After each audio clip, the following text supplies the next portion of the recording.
Hi, welcome to our channel. We were discussing ratio, proportion and variation. और पिछले video में हम लोगों ने इसी क्वेश्चन पे स्टॉप किया था. मैंने बताया था कि इस क्वेश्चन को कन्वेंशनली ऐसे करते हैं, बट इस क्वेश्चन को करने का एक और तरीका होता है by using property of fraction. So today we will discuss another method of solving this question by using the property of fraction. देखो यहाँ पे दो फ्रैक्शन है. प्रेजेंट एज का रेशियो दे रखा है 7:11, है ना. प्रेजेंट एज का रेशियो 7/11 है और आफ्टर 20 ईयर्स रेशियो हो जाता है 3:4. 3:4, ठीक है. 7:11, 3:4. दिस इज प्रेजेंट रेशियो और ये रेशियो है आफ्टर 20 ईयर्स. After 20 years 7/11, 3/4. अब इस क्वेश्चन को हम लोग ऐसे बिना ये इक्वेशन बनाए भी सॉल्व कर सकते हैं. कैसे करेंगे वो देखो. बस आपको ये देखना है कि जो भी प्रॉपर्टीज है, जो भी दोनों फ्रैक्शन है, दोनों फ्रैक्शन में न्यूमरेटर और डिनोमिनेटर का डिफरेंस कितना है. यहाँ पे 11 - 7 डिफरेंस 4 है और यहाँ पे 4 - 3 डिफरेंस 1 है. तो आपको क्या करना है, यहाँ पे भी डिफरेंस सेम कर देना है. तो सेम कैसे करेंगे, हम ऊपर नीचे 4 से मल्टीप्लाई कर दें. अगर if we multiply both numerator and denominator by 4, तो this ratio will become 3 × 4 = 12 upon 4 × 4 = 16. और ये रेशियो तो ऐसे ही है 7/11. अब 3/4 इज सेम एज 12/16. दोनों इक्वलेंट फ्रैक्शन है. 3/4 का वैल्यू भी 0.75, इसका वैल्यू 0.75. Both are equal. हमने ऐसे भी देखा है पिछले वीडियो में, अगर हम लोग न्यूमरेटर और डिनोमिनेटर किसी भी रेशियो के सारे टर्म्स में सेम नंबर से मल्टीप्लाई करते हैं तो रेशियो बदलता नहीं है. तो यहाँ पे भी हमने 4 से मल्टीप्लाई किया, 12 हो गया और 16 हो गया. ये रेशियो सेम है. अब लेकिन क्या हुआ कि दोनों रेशियो में न्यूमरेटर और डिनोमिनेटर का डिफरेंस 4 हो गया. देखो 11 - 7 भी 4, 16 - 12 भी 4. तो ये प्रेजेंट है, ये आफ्टर 20 ईयर्स है. Now we can use a very simple idea to get this problem solve. हमारा दो रेशियो क्या आया है, 7/11 और दूसरा आया है 12/16. This is my present ratio, this is my ratio after 20 years. ठीक है. अब देखो क्या हो रहा है, 7 पार्ट था. ऐसे समझेंगे हम लोग कि 7 प्रेजेंट में ए का एज था 7 पार्ट, बी का एज था 11 पार्ट. आफ्टर 20 ईयर्स ए का एज हो गया 7 से बढ़ के 12, यानी 5 पार्ट बढ़ा, और बी का एज भी 5 पार्ट बढ़ा. देखो, so from here to here there is an increase of 5 parts, and यहां से यहां में भी जो इंक्रीज है वो कितना है, 5 पार्ट है. तो बेसिकली हम लोग जो ये सेम करते हैं, न्यूमरेटर और डिनोमिनेटर का डिफरेंस सेम करते हैं, वो इसीलिए करते हैं कि जितना इंक्रीमेंट आपका न्यूमरेटर में हो रहा है उतना ही इंक्रीमेंट आपका डिनोमिनेटर में भी हो.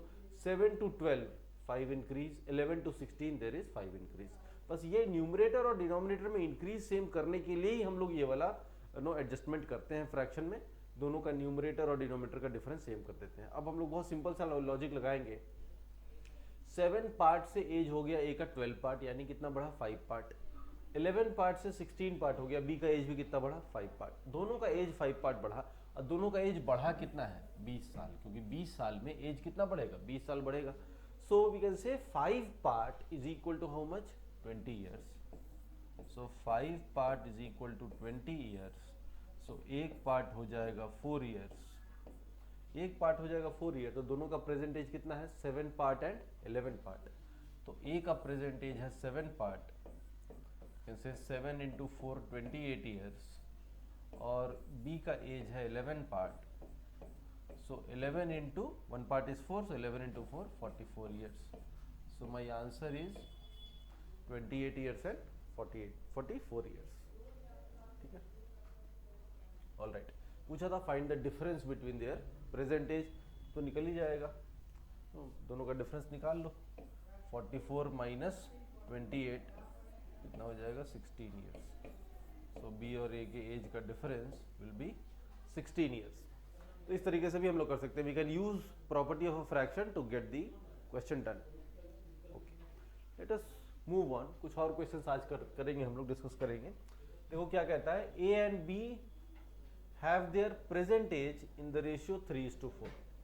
दोनों का प्रेजेंट एज का रेशियो कितना दे रखा है, 3:4। बोलता है after 3 years A and C would have their age in the ratio 3:5। तो एक सी भी आ गया। So let us tabulate it, table के फॉर्म में इसको नो बनाते हैं। ए और बी का प्रेजेंट एज का रेशियो दे रखा है कितना, 3:4। तो जब भी एक रेशियो दिया रहता है तो हम लोग क्वांटिटी अज्यूम कर लेते हैं एक्स के टर्म में। तो ए का एज हो जाएगा 3x, बी का एज हो जाएगा 4x। ठीक है, ए और बी के एज का रेशियो दे रखा है 3:4, तो एज हो गया 3x एंड 4x। बोलता है 3 साल के बाद, so after 3 years A and C would have their age in the ratio 3:5। A और सी का एज हो जाएगा, का रेशियो हो जाएगा 3:5। तो 3 साल में ए का एज कितना बढ़ेगा, 3 साल, it will become 3x + 3 years, right. A का एज कितना हो जाएगा, 3x + 3, और ए और सी का रेशियो दे रखा है कितना, 3:5। So remember, C this is actually 3 times x + 1। If you take 3 common, become 3 times x + 1। तो C और A और C का एज का रेशियो 3:5 है, तो C का एज हो जाएगा 5 times x + 1, है ना। ये 3 times x + 1 है तो कितना हो जाएगा, 5 times x + 1। तब रेशियो लेंगे तो x + 1 will get cancelled out, you will gate 3:5, जो यहाँ पे कह रहा है। 3 साल बाद A और C का एज का रेशियो 3:5 है, तो A 3 times x + 1 है, तो C कितना होगा, 5 times x + 1, which is 5x + 5। ठीक है, तो 5x + 5 C का एज हो गया 3 साल बाद। तो प्रेजेंट में कितना होगा, इससे 3 लेस यानी कितना, 5x + 2, 5x + 2। ऑल राइट, अभी क्या कह रहा है, if sum of present age of C which is this one and the age of B 4 years hence, B का एज 4 साल बाद, तो 4 साल बाद B का एज कितना हो जाएगा, B 4x है तो कितना हो जाएगा, 4x + 4, 4x + 4। सो C का प्रेजेंट एज और B का एज 4 साल बाद, दोनों को ऐड किया जाए। कह रहा है सम है, कितना दे रखा है सम, 33 years। तो इन दोनों को ऐड कर लो, तो 5 + 4 will give you 9x and 4 + 2 6। So 9x + 6 is how much, 33। So you'll get 9x as 27, so x will be 3। मतलब पूछा क्या है, find the present age of A का प्रेजेंट एज कितना है, इट इज 3x, तो ए का एज हो जाएगा 3x। सो 3 × 3 कितना हो गया, 9 years। So my answer is option 2, 9 years। बहुत सिंपल है। See in majority of the questions in ratios you will find that आपको कुछ वेरिएबल x के टर्म्स में अज्यूम करना होगा वेरिएबल को रेशियो के हिसाब से, और उसके बाद आपको इन्हीं वेरिएबल्स x y का वैल्यू निकालना होता है। एक बार आपने वैल्यू निकाल लिया x और y का, तो आंसर अपने आप आ जाएगा। The moment you get the value of x as 3, ये हमारा जो आंसर था, a का प्रेजेंट एज कितना है, 3x है, तो 3x आ जाएगा। ठीक है, सो आप देख सकते हो ये सभी क्वेश्चन में एक सिमिलर नो पैटर्न है, एक सिमिलर, एक कॉमन लिंकिंग है। लिंकिंग क्या है, we have to assume some variables ABCD in terms of some variable x, and then we have to get the value of x। x का value आ गया तो हमारा आंसर भी आ जाता है। ओके, ऑल राइट, आगे बढ़ते हैं। देखो क्या कहता है, the ratio of amounts with A and B is 5:9। दो लोग हैं A और B, दोनों के पास कुछ अमाउंट है,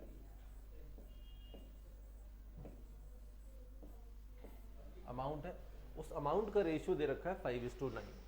तो A के पास अमाउंट मान लेते हैं 5x, तो B के पास हो जाएगा 9x, B के पास हो जाएगा 9x। ऑल राइट, देन फिर आगे कहता है they spend their amounts in the ratio, they spend from their amounts in the ratio 2:3।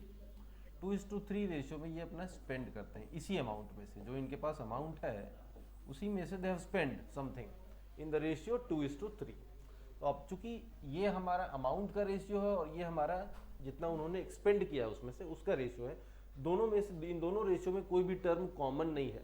तो जब टर्म कॉमन नहीं होता तो हम लोग क्या करते हैं, we take a different variable, है ना। तो यहाँ पे दोनों के अमाउंट का रेशियो है, यहाँ पे दोनों ने जितना जितना खर्च किया है उसका रेशियो है, दोनों में कुछ भी कॉमन नहीं है, so will take a different variable. तो यहाँ पे बोलूँगा कि अगर ये 2y है तो ये कितना है 3y है। फिर पूछा है find the ratio of amounts left with them, तो कितना रिमेनिंग अमाउंट है, तो आराम से निकल जाएगा x और y के टर्म में। देखो 5x अमाउंट था, उसमें से 2y चला गया, तो कितना हो जाएगा 5x माइनस 2y, और 9x में से 3y खर्च हो गया, तो कितना बचेगा 9x माइनस 3y। और मुझे पूछा है कि दोनों के पास जो अमाउंट बचा हुआ है इसका रेशियो निकालना है, so you have to find this ratio 5x minus 2y upon 9x minus 3y, मुझे इसकी वैल्यू निकालनी है, यही रेशियो मुझे निकालना है। क्वेश्चन में कुछ और भी दिया हुआ है, if b spends find the amount of amounts left with a and b if b spends amount equivalent to 60% of the amount with a initially। तो b ने जो खर्च किया है, b ने कितना खर्च किया है 3y, this is 60% of the amount with a initially. a के पास कितना अमाउंट था इनिशियली, अमाउंट था 5x, तो 5x का 60% b ने खर्च किया है, सो आई can say 3y is equal to 60% of 5x। I hope you are getting this। B ने जो खर्च किया है 3y, this is 60% of the amount with A, so 60% of amount with A। A का अमाउंट कितना है 5x। okay, now you can answer the get the answer done। 2 से 20 से 3 times, 20 से 5 times, 5 से 5 चला गया, 3 से 3 चला गया, so we are getting y is equal to x। so we are getting y is equal to y और x बराबर है। अगर y और x बराबर है तो यहाँ पे मैं x की जगह y डाल सकता हूँ, तो x की जगह y डाल दो, सो 5y माइनस 2y कितना हो गया 3y, and 9y minus 3y कितना हो जाएगा 6y, so this ratio is 1/2, so my answer is 1:2। My answer is 1:2। यही पूछा ना, find the ratio of amount left with them, amount left with them will be in the ratio 1:2। Okay, very simple question. मैंने यहाँ पे y लिया क्योंकि दो different ratio था, एक हमारा अमाउंट जो उनके पास इनिशियली था उसका रेशियो था, और एक उन्होंने जितना खर्च किया उसका रेशियो था। इन दोनों रेशियो में कोई भी टर्म कॉमन नहीं है, so we had to take two different variables x and y। But if you don't take it as y and try to keep it same as x, try to write spend the amount they spent also in terms of x, तो आपको आगे एक sentence पहले पढ़ लेना होगा। देखो इसमें कह ही रहा है क्वेश्चन में कि b spends amount equivalent to 60% of the amount with a initially, so you can directly say, जैसे यहाँ पे मैं spent amount डायरेक्टली लिख सकता हूँ, b ने कितना खर्च किया है, a ने जितना खर्च किया उसका, a के पास जितना अमाउंट था, a के पास जितना अमाउंट था उसका कितना, उसका 60%, तो 5x का 60% b ने खर्च किया, तो 5x है, इसका 60% कितना हो जाएगा 3x, सो b ने खर्च किया 3x, और दोनों ने जितना खर्च किया उसका रेशियो कितना है 2:3।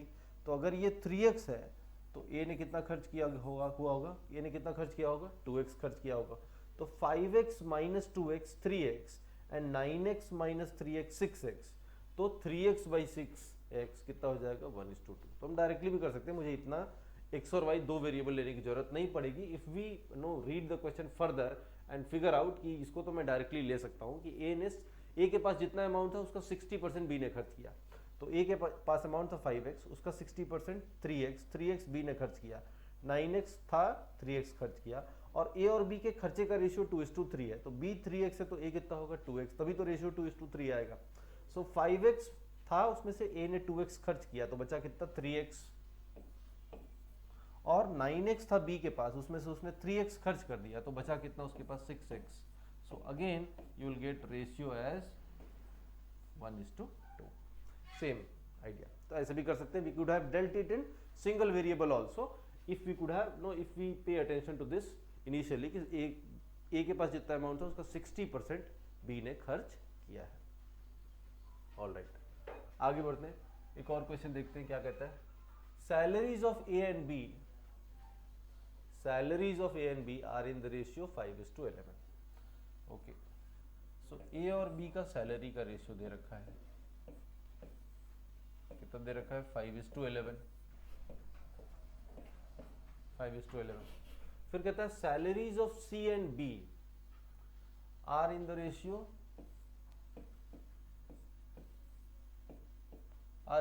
7:3। 7:3। फिर कहता है if the combined salary of A and C in is 46,000 rupees, find the salary of B. Clearly this is a question based on combining the ratios. आप देख सकते हो मुझे दोनों रेशियो को क्या करना होगा, कंबाइन करना होगा। तो कंबाइन करने के लिए मुझे कॉमन टर्म सेम करना है। कॉमन टर्म क्या है, बी है। यहाँ बी की वैल्यू 11 है, यहाँ बी की वैल्यू 3 है। सो इसको मैं 3 से मल्टीप्लाई करूंगा और इस वाले रेशियो को मैं 11 से मल्टीप्लाई करूंगा। सो let us do that. 5 into 3 15 and 11 into 3 33। Similarly 7 into 11 is 77 and 3 into 11 is 33. So 5:11 can be written as 15:33, 7:3 can be written as 77:33. Then we can say, we can write A, B and C as, सी मुझे कैसे तुरंत strike करेगा कि ये combine करना है, दोनों ratio में एक कॉमन मिल जाएगा। यहाँ पे भी बी का सैलरी है पहले रेशियो में और दूसरे वाले में भी बी का सैलरी है, दोनों में एक टर्म कॉमन है, मतलब क्लियर इंडिकेशन है कि we have to combine these two ratios. So combine कर लूंगा। अब देखो ए का वैल्यू 15 है, ए का वैल्यू 15 है तो बी की वैल्यू 33 है, और बी की वैल्यू 33 है तो सी का वैल्यू 77 है। तो यहाँ कितना हो गया 77। So we have combined the ratio. अब इसके बाद वी कैन से कि ए का सैलरी हो जाएगा 15x, तो बी का सैलरी हो गया 33x एंड सी का सैलरी हो गया 77x। नाउ कहता है the combined salary of A and C, A और सी का कंबाइंड सैलरी कितना है, 77x plus 15x is how much, 92x। 92x is given as 46,000। 92x कितना है, 46,000 है। So I am writing it as 46 only। 46 means 46,000 here। So x की value आ गई ना 46 upon 92 which is 1/2। So मुझे पता चल गया x का वैल्यू कितना होगा 1/2। पूछा है b का सैलरी, b का सैलरी कितना है 33x। So b salary is 33x। So 33 into 1/2, so 16.5। Now 16.5 thousand है तो एक्चुअली क्या होगा into 1000, so you'll get 16,500। So my answer is 16,500। Very simple question based on combining the ratios। Okay, all right। एक और देखते हैं क्या कहता है। कहता है price of 4 apples is equal to price of 3 mangoes. Okay, so एक एप्पल का प्राइस हम लोग ए ले लेते हैं, एक मैंगो का प्राइस हम लोग एम ले लेते हैं। Price of 4 apples will be 4a and price of 3 mangoes will be 3m। ये दोनों इक्वल है, ठीक है। तो यहां से a अपॉन m यानी a इज टू m आ गया, 3/4 यानी 3:4। Okay, so this is 3:4। Then कहता है प्राइस ऑफ 2 guavas, मतलब 3 mangoes, price of 2 guavas is 50% more than price of 5 bananas. Price of 2 guavas, so 2g, एक गुआवा का price हमने g ले लिया, 2 guavas का प्राइस कितना हो जाएगा 2g। Price of 2 guavas is 50% more than price of 5 bananas। So 5 bananas से 50% ज्यादा, तो 5 bananas into 1.5। So whenever you know multiply 50, किसी भी नंबर को मुझे x% बढ़ाना होता है, तो we'll see that in detail in percentages। मुझे 50% बढ़ाना होता है तो मैं क्या करता हूँ 1 + 50/100 यानी 1.5 से मल्टीप्लाई कर दूंगा। किसी भी नंबर को मुझे 30% से बढ़ाना है तो 1 + 30/100 यानी 1.3 से मल्टीप्लाई कर दूंगा। सो 2 guavas का प्राइस 5 बनाना के प्राइस से कितना ज्यादा है, 50% ज्यादा। तो 5 बनाना का प्राइस हो गया 5b, इसको 50% बढ़ाना है तो किससे मल्टीप्लाई कर दूं 1.5, 1 plus 50 by 100 basically, 1 plus 50 by 100, so this is 1.5, so 1.5 times 5b, this is 7.5, so I know 2g is 7.5b.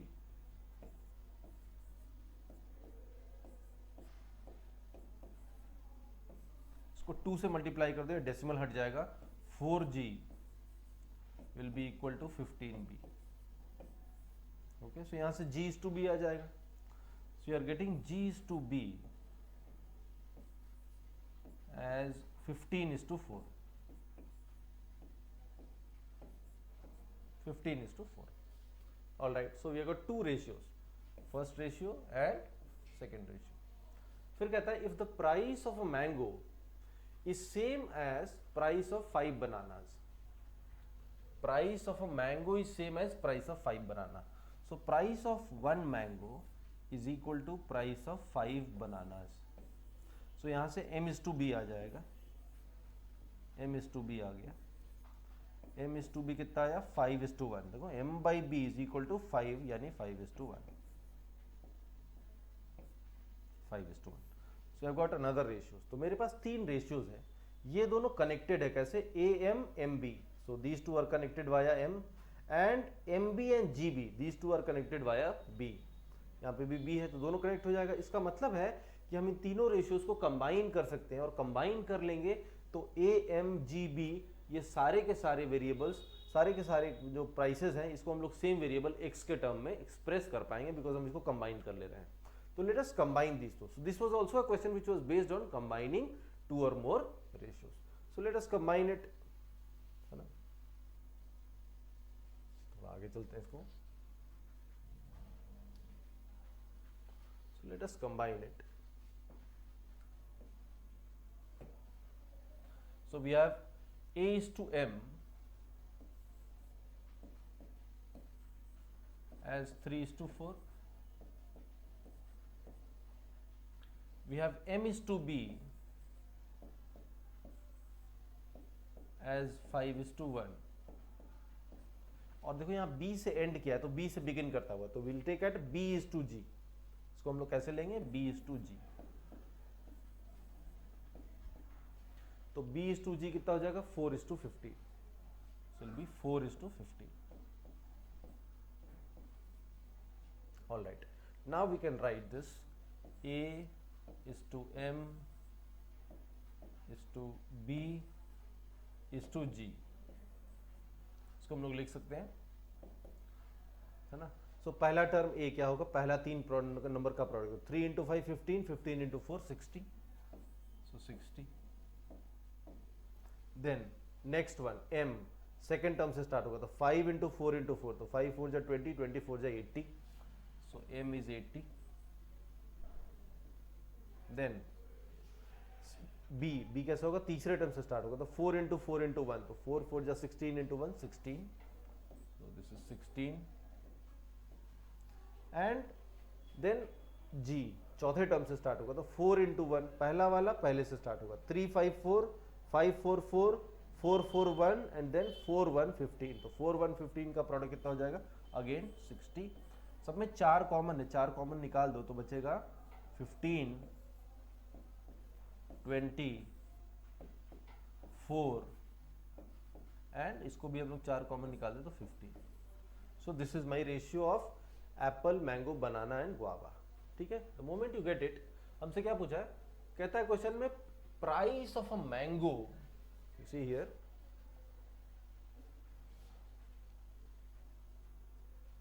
क्या कह रहा है, price of a mango is ₹20. एक मैंगो का प्राइस कितना है, 20 रुपीज है. होल्ड ऑन, एक मैंगो का प्राइस है 20 रुपीज. मैंगो का प्राइस कितना है 20 रुपीज. तो find the price of 3 guavas and 4 mangoes. तो देख लो एक मैंगो का प्राइस, मैंगो कितना था हमारा, a is to m, m कितना था हमारा 20. सो 20 पार्ट, मैंगो का प्राइस कितना है 20 पार्ट, तो 20 पार्ट इज 20, 20 पार्ट इज 20. एक मैंगो कितना है, a m b g क्या रेशियो है 15 24 15, तो मैंगो का कितना है 20 है. सो एक मैंगो 20 पार्ट है, 20 part is 20, so one part is 1, so 15 part is 15, तो इसका प्राइस है 15 रुपीज, इसका प्राइस है 20 रुपीज, इसका प्राइस है 4 रुपीज और गुआवा का प्राइस है 15 rupees. I hope it is clear. तो पूछा है 3 गुआवाज एंड 4 मैंगोज, तो एक मैंगो 20 रुपया का, तो हम कह सकते हैं कि 4 मैंगोज कितना हो जाएगा 80 रुपीज का, है ना। और एक गुआवा 15 रुपए का है, देखो 15 रुपए का गुआवा है, तो 3 गुआवाज तो कितना हो जाएगा 45 rupees. So my answer is 125 rupees. So your answer is option 1, which is 125. So this was again a question which was based on combining 2 or more ratios. Okay, all right. So अभी जितने भी question देखे, last 2 questions were based on combining 2 or more ratios. Okay. So one more to go. Let's see this. क्या कहता है 5 containers of equal capacity. So there are 5 containers. Container 1, container 2, container 3, container 4 and container 5. So there are 5 containers. They are all having equal capacity, have rice with weights in the ratio 3, 3, 6, 7, 8. तो weight of rice का ratio दे रखा है कितना 3, 3, 6, 7, 8। तो मान लेते हैं कि यहाँ पे 3x वेट है, यहाँ पे भी 3x वेट है, यहाँ पे 6x वेट है, यहाँ 7x वेट है और यहाँ पे 8x वेट है। So these are the weights of rice in these containers. और कहता है कि सारे कंटेनर इक्वल कैपेसिटी के हैं, तो इनका कैपेसिटी मान लेता हूं कि C है, सबकी कैपेसिटी कितनी है C है। ओके, सो टोटल कितना हो गया, टोटल अगर आप देखो टोटल वेट कितना है और टोटल कैपेसिटी कितनी हो गई 3 + 3 6 + 6 12 + 7 19 + 8, 19 + 8 is how much 27x.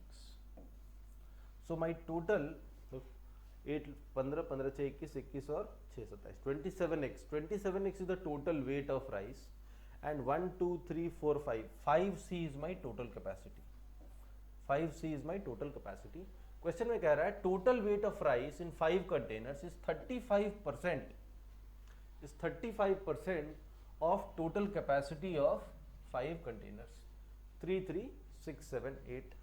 So 3 3 6 7 8, 3 + 3 6 + 6 12 + 7 12 + 8 20 + 7 27x is my total weight of rice and 1 2 3 4 5C is my total capacity.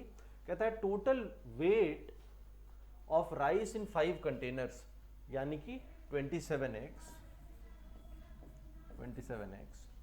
is 35% of total capacity of 5 containers. So this is 35%.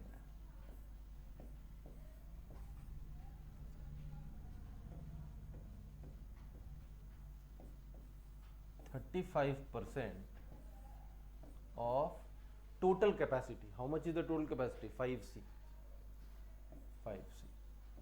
ठीक है, सो अब इसको कर लो 5 से 7 टाइम्स, 5 से 20 टाइम्स और ये हो गया 4 टाइम्स, है ना। तो यहाँ से C आ गया तुम्हारा x के टर्म्स में, C कितना आ गया 27 × 4 डिवाइडेड बाई 7. तो 27 × 4 will be 80 + 28 108 divided by 7, है ना, times x. So this is your capacity 108 by 7 times x. ठीक है, तो हमें मेरी कैपेसिटी आ गई, इसको तुम डेसिमल में भी निकाल सकते हो। पूछ रहा है कि कितने ऐसे कंटेनर्स हैं जो लेस देन 60% फिल है ना। इसको पहले निकाल लो कितना आ रहा है ये।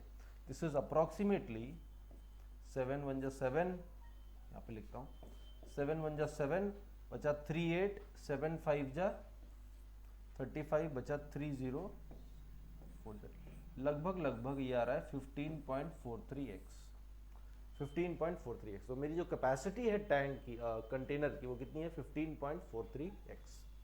इसका जो 60% होगा 15x का भी 60% लोगे तो कितना होगा 9x। बोलता है ना कितने, क्वेश्चन में क्या पूछ रहा है, find the number of containers which are less than 60% full. कितने ऐसे कंटेनर है जो 60% से कम फुल है। इसका 60% होगा कितना, forget this 0.43 for the time being, take it as 15 only. 15x का 60% होगा 9x, 15 into 0.6 will give you 9. So 9x मेरा 60% ऑफ कंटेनर इज 9x.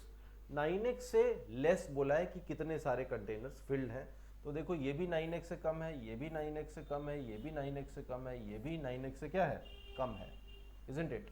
और ये जो C5 है ये भी 8x है. This is also less than 60%. तो हमारा जो आंसर होगा for this will be 5. There is some typo here, so my answer will be 5, not any of these option but 5. पांचों के पांचों कंटेनर ऐसे हैं जिसमें क्या है, इससे 60% कम है. बिकॉज मेरा कैपेसिटी टैंक आया 15.43x. अगर मैं 15x भी लेता हूं उसका भी 60% होगा 9x. तो बोलता है कि 9x से कम कितने जगह है, बोला ना how many containers are there which are less than 60% full. तो इसके लेस देन 60% यानी क्या, 9x से कम. तो 9x से कम तो सारे ही हैं. तो सारे हैं मतलब कह सकते हैं कि पांचों के पांचों कंटेनर क्या है, 9x से कम फिल है, यानी कि 60% से कम फिल है. तो मेरा आंसर होगा number of such containers are how many, 5 is will be your answer. So there is some error in the typing here in the options will be 5. So इस तरह से आपने देखा we have taken some questions on ratios. I hope आपको सारे question समझ में आए होंगे. एक अंडरलाइंग करंट जो है इन सारे क्वेश्चंस में वो क्या है, जो बहुत ही बेसिक है कि अगर कुछ रेशियोज दिया है तो मुझे सारे टर्म्स को x या y के टर्म में लेने होंगे. अगर दो डिफरेंट रेशियोज है जिसमें कुछ भी कॉमन नहीं है, so we will take two different variables x and y. अगर दोनों रेशियोज में कुछ कॉमन टर्म है then we will combine these two ratios and then we will take all the terms in same variable x, और फिर x और y में equation बनाते हैं. क्वेश्चन में जो इन्फॉर्मेशन दिया है उसके हिसाब से, और उस इक्वेशन को सॉल्व करके x और y की वैल्यू निकालते हैं. वो वैल्यू आ जाएगा तो आपका आंसर भी इवेंचुअली आ जाता है. Next video also will take up some more questions on ratios this chapter only. I hope आपको सारे कुछ समझ में आ रहा होगा. If you are liking this videos, please make sure that you like and subscribe and also try to spread awareness about the channel to as many of your fellow aspirants as possible. Thank you guys. Thank you for watching.